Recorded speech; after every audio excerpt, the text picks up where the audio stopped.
नमस्कार साथियों। स्टैटिस्टिक्स की सीरीज में लेकर आया हूं आपके लिए। और आज हम collection, classification and tabulation topic पर डिस्कशन करने जा रहे हैं। इस पार्ट को हमने 3 भागों में बांटा है। सबसे पहले हम कलेक्शन की बात करें तो कलेक्शन ऑफ डेटा से संबंधित जो भी कॉम्पिटिटिव एग्जाम्स हुए हैं उसमें काफ़ी क्वेश्चन पूछे जाते हैं। तो सबसे पहले हम इसके कंसेप्ट को समझ लेते हैं और फिर उन क्वेश्चंस को सॉल्व कर लेते हैं जो पिछले एग्जाम्स में पूछे गए हैं। देखिए, कलेक्शन ऑफ डेटा क्या है। जब भी स्टैटिकल एनालिसिस टूल्स को जब हम अप्लाई करते हैं तो सबसे पहला कार्य हमारा क्या होता है कि हमें प्रॉब्लम को आइडेंटिफाई करना होता है। प्रॉब्लम को आइडेंटिफाई करने के पश्चात हम उसके ऑब्जेक्ट को क्लियर करते हैं। जो भी ऑब्जेक्ट्स हैं हम उसको डिफाइन करेंगे, और जब हम ऑब्जेक्ट को डिफाइन कर देते हैं तो उसके बाद जो मेजर काम जो स्टार्ट होता है वो कलेक्शन ऑफ डेटा का होता है। तो हमें क्या करना होता है, आंकड़ों का संग्रहण करना होता है। और सोर्सेज के अकॉर्डिंग हमारे पास 2 प्रकार के सोर्स होते हैं। एक आपका प्राइमरी सोर्स होता है, एक हमारा सेकेंडरी सोर्स होता है। और इन सोर्सेज के बेसिस पर ही हम हमारे डेटास को 2 भागों में बांटते हैं, प्राइमरी डेटा और सेकेंडरी डेटा। देखिए, यहां से जो क्वेश्चन पूछा जाता है वो सबसे पहले इन डेटा के मीनिंग और कंसेप्ट से ही पूछा जाता है। देखिए, प्राइमरी डेटा क्या होते हैं, ऐसे डेटा जो रिसर्चर्स के द्वारा पहली बार अपने उद्देश्यों, अपनी समस्याओं से संबंधित कलेक्ट किए जाते हैं। और जो सेकेंडरी डेटा होते हैं वो ऑलरेडी किसी ऑर्गेनाइजेशन के थ्रू या कई प्रकार से रिसर्चर के द्वारा कलेक्ट ऑलरेडी किए जा चुके हैं, जिनका उपयोग पहले रिसर्च में किया जा चुका है। अब हम उसको हमारी आवश्यकता के अनुसार उसको संशोधित करके फिर उनका उपयोग जो है किया जाता है। तो देखा जाए नेचर के अंदर तो जो प्राइमरी डेटा होते हैं बिल्कुल ओरिजिनल फॉर्म में होते हैं, जबकि जो सेकेंडरी डेटा होते हैं वो ऑलरेडी यूज्ड डेटा होते हैं। हम हमारी आवश्यकता के अनुसार कुछ डेटा उसका उपयोग करने के लिए हमारे जो ऑब्जेक्ट्स के अकॉर्डिंग उसका उपयोग करते हैं। तो जो इसमें हेरा सेक्राइस्ट है उन्होंने भी यही बताया है कि कोई डेटा जो है किसी एक पक्ष के लिए प्राइमरी हो सकता है और वही डेटा जो है किसी दूसरे पक्ष के लिए सेकेंडरी डेटा हो सकता है। तो सिर्फ प्राइमरी और सेकेंडरी डेटा में केवल अवस्थाओं का फर्क होता है। अवस्थाओं का, जैसे मैं एक बात करूं कि पॉपुलेशन से संबंधित कोई डेटा है तो भारत सरकार यदि जनगणना करवाती है तो भारत सरकार के लिए जो जनगणना से प्राप्त आंकड़े हैं वो सारे प्राइमरी डेटा होंगे।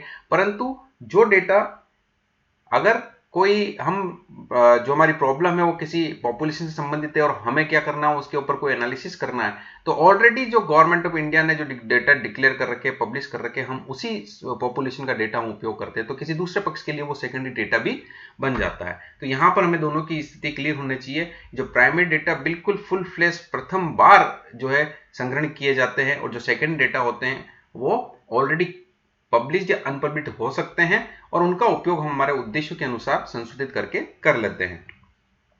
दूसरा यहां पर जो ध्यान देना है वो ये कि हम हमारे रिसर्च के लिए प्राइमरी या सेकेंडरी कौन सा डेटा जो है कलेक्ट करना चाहिए। तो वहां पर जो है कुछ पॉइंट्स हमें ध्यान रखने होते हैं। जैसे हमारे ऑब्जेक्ट्स क्या है, हमारा स्कोप क्या है, हमारे सोर्सेज यानी financial sources as well as आपका टाइमिंग यानी समय का किस तरीके का आपके पास अवेलेबिलिटी है या नहीं है। तो फाइनेंशियल और टाइमिंग दोनों को ध्यान देना होगा। और फिर आपकी एक्यूरेसी लेवल किस तरीका का आपको रखना है। तो ये कुछ पॉइंट्स है जिनको ध्यान में रखते हुए हम प्राइमरी या सेकेंडरी किस तरफ, कौन से सोर्स या कौन से डेटा का उपयोग हम हमारी प्रॉब्लम को सोल्व करने के लिए करेंगे या डेटा का कलेक्शन करेंगे। तो इन 3-4 पॉइंट को ध्यान में रखते हुए हमें क्या करना होगा, डेटा का कलेक्शन करना होगा। अब कुछ प्राइमरी जो हैं हमारे जो डेटा जब हम कलेक्ट करते हैं तो उसकी कुछ टेक्निक्स है। इसमें जैसे यहां पर कुछ टेक्निक्स का नाम दिया हुआ है। जैसे पर्सनल इंटरव्यू हम कर सकते हैं, टेलीफोनिक इंटरव्यू हम कर सकते हैं, इनडायरेक्ट इंटरव्यू हम कर सकते हैं, और हम चाहे तो क्वेश्चनियर्स होती है उन क्वेश्चनियर्स को फिल करवा सकते हैं। और क्वेश्चनर को जो फिल करते हैं वो इन्फॉर्मेंट्स जो होते हैं, सूचक होते हैं, वो फिल करते हैं। हम स्केड्यूल्स, अनुसूचियां होती है, अनुसूचियों को भराया जाता है। अनुसूचियां जो भरी जाती है वो जो प्रगणक होते हैं या जिसे हम कह सकते हैं संगणक होते हैं जो भरते हैं। तो ये कुछ तरीके हैं जहां पर हम जो है प्राइमरी डेटा को कलेक्ट करते हैं। तो उनकी हर एक विधियों की अपनी अपनी सूटेबिलिटी है, उसके अकॉर्डिंग हम क्या करते हैं, डेटा को कलेक्शन करते हैं। और सेकेंडरी डेटा के लिए हमारे पास पब्लिश डेटा भी होता है और अनपब्लिश डेटा भी होता है। ठीक है, तो अब हम क्वेश्चन के थ्रू कुछ जो है सॉल्यूशन करेंगे और उसी के अंदर कुछ मेथड्स आएंगे तो उनकी हम बात करेंगे।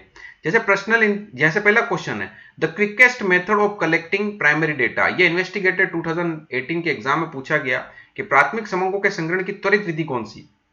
तो सबसे क्विकेस्ट मेथड कौन सा होगा, एक हम पर्सनल इंटरव्यू ले, टाइम लगेगा, और आपका इनडायरेक्ट इंटरव्यू लेंगे तब भी टाइम लगेगा, और बाय ऑब्जर्वेशन हम ऑब्जर्व करेंगे तो वो भी टाइम लगेगा। तो सबसे क्विकेट मेथड जो होता है वो कौन सा होता है, टेलीफोनिक जो है इंटरव्यू जो है वो सबसे ज्यादा तीव्र गति से आपको आंसर मिल जाएगा। जैसे ही हमें कोई डेटा चाहिए हम फोन करके तुरंत उस व्यक्ति से पूछ सकते हैं भाई क्या डेटा है, तो तुरंत हमें दे देगा सूचना। तो सबसे जल्दी जिससे डेटा प्राप्त किया जा सकता है वो कौन सा है, टेलीफोनिक इंटरव्यू हो गया। दूसरा है the process of assembling primary data is called.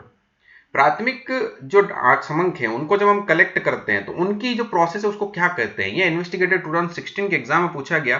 तो assembling of statistics, analysis of statistics, tabulation of statistics and collection of statistics. Because of यहां पर हम प्राइमरी डेटा के कलेक्शन की बात कर रहे हैं तो ये जो प्रोसेस है वो क्या कहलाती है, कलेक्शन ऑफ स्टैटिस्टिक्स कहलाती है।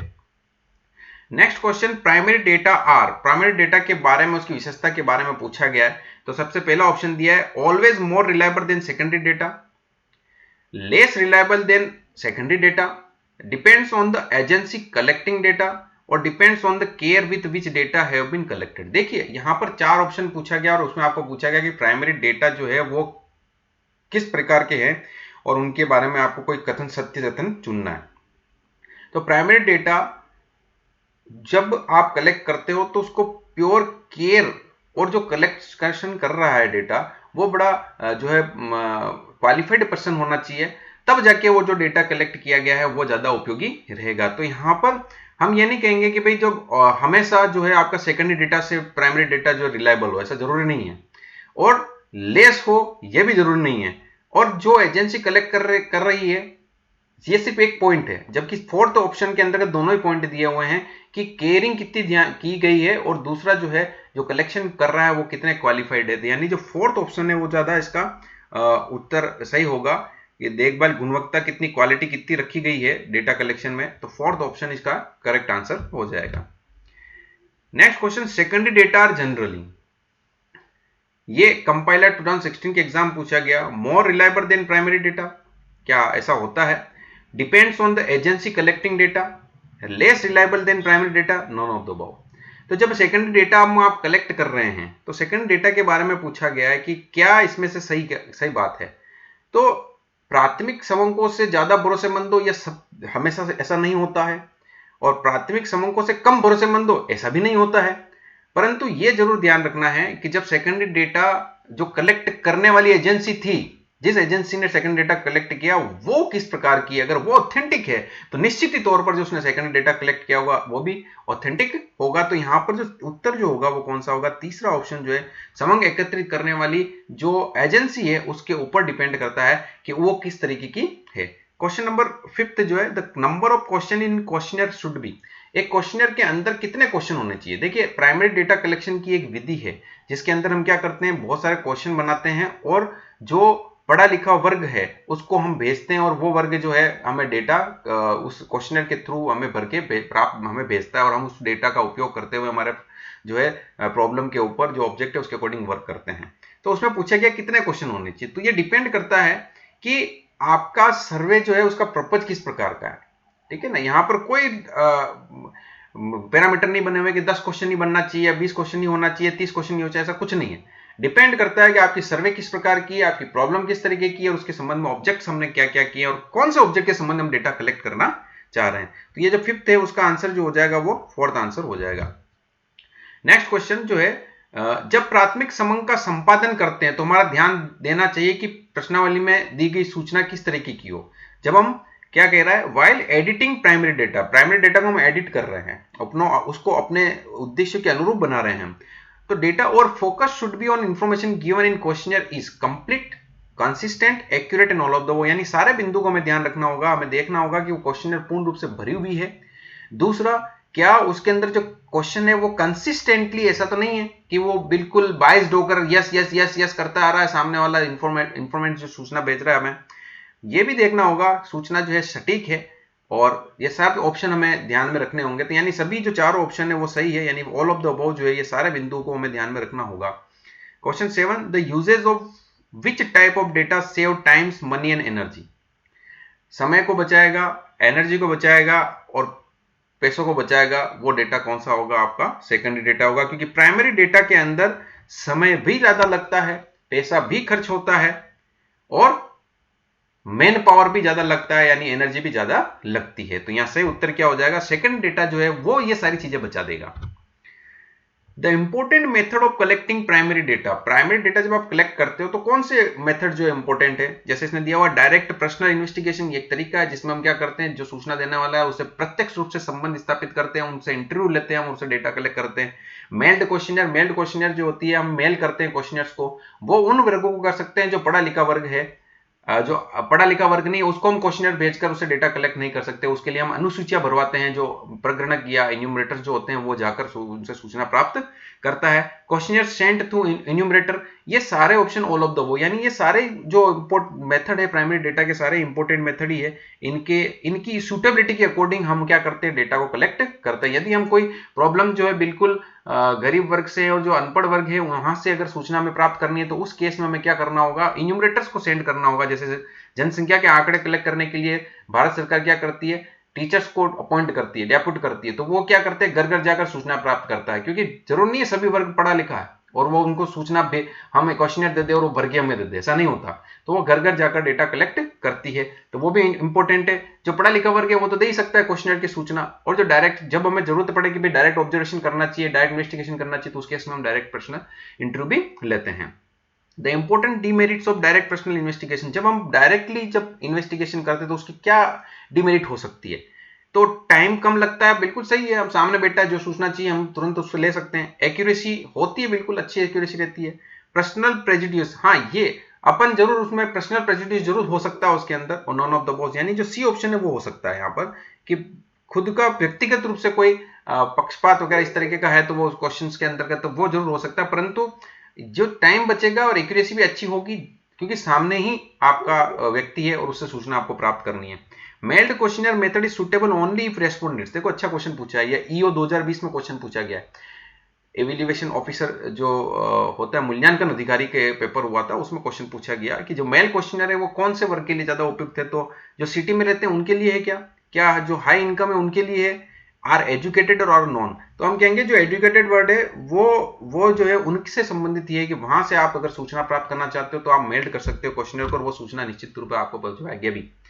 Which of the following is not a source of second data? अब क्वेश्चन सेकंड डेटा से संबंध पूछा गया है, ये आपके असिस्टेंट प्रोफेसर का एग्जाम एबीएसटी 2014 जो वैकेंसी निकली थी वो 2016 में इसका पेपर हुआ था, उसके में क्वेश्चन पूछा गया कि is not a source of secondary data, data published in newspaper, publication of central and state government, data obtained by firm in market survey conducted by it, and data issued by World Bank। देखिए जो भी newspaper में data आया है वो आपका second data का part है, सेंट्रल और स्टेट गवर्नमेंट कोई भी पब्लिकेशन करती है वो सेकंड डेटा का पार्ट है, दोनों ही पब्लिश डेटा है। और data issued by world bank, world bank अगर जो डेटा आपको इश्यू करता है वो भी आपका क्या है, सेकंड डेटा है। परंतु यदि कोई फर्म है और वो क्या करती है, कोई कंज्यूमर से संबंधित कोई डेटा मार्केट सर्वे करवाती है और वो डेटा प्राप्त करती है, तो वो क्या होगा, प्राइमरी डेटा का पार्ट होगा। यानी ये जो है वो प्राइमरी डेटा है, बाकी सभी जो है सेकेंडरी डेटा है। Data are formed by, data जो बनाए जाते हैं एपी एबीएसटी 2020 में पूछा गया, क्या एक सिंगल फिगर होता है, a group of unrelated facts होते हैं क्या, a group of homogeneous facts and figure होते हैं,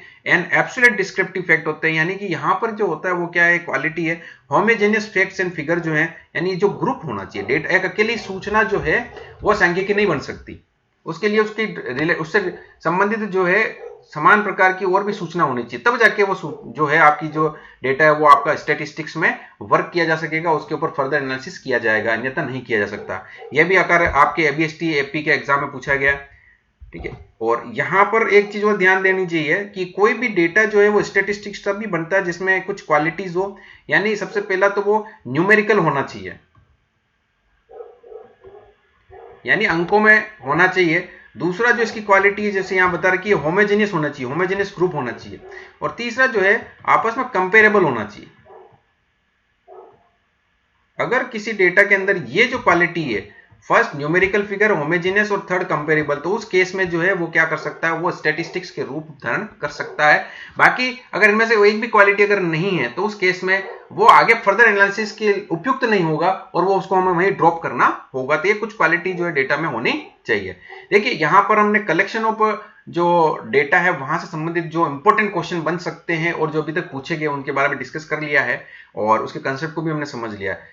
आप सभी को थोड़ा सा मेरे को बताना है कि आप क्या करें कि मेरे जो चैनल है वहां पर एक मैंने टेलीग्राम का लिंक दिया हुआ है, तो आप उस लिंक के माध्यम से मेरे से जुड़ जाएं ताकि ये जो पीडीएफ वगैरह है वो मैं आपको शेयर भी कर सकूं ताकि आपको पढ़ने में आसानी रहेगी। ठीक है, धन्यवाद।